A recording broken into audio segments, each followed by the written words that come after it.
ഇതൊന്നും ഇത്ര വലിയ കാര്യമാക്കി എടുക്കണ്ട, പ്രത്യേകിച്ച് അവന്റെ കാര്യത്തില്.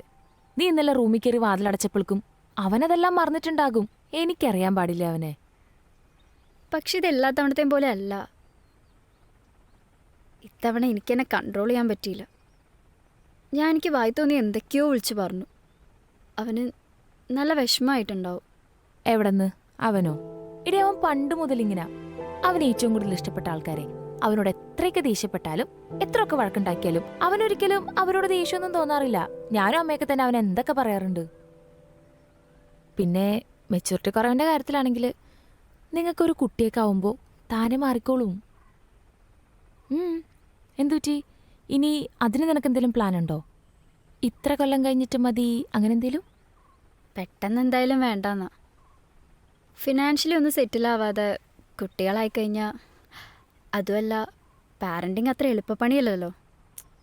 നിങ്ങൾ എന്തിനീ പേടിക്കുന്നേ? പേടിയല്ല, ഈ ഓട്ടോ ഒക്കെ ഒന്ന് മാറി ഒന്ന് സ്റ്റേബിൾ ആയിക്കോട്ടെ.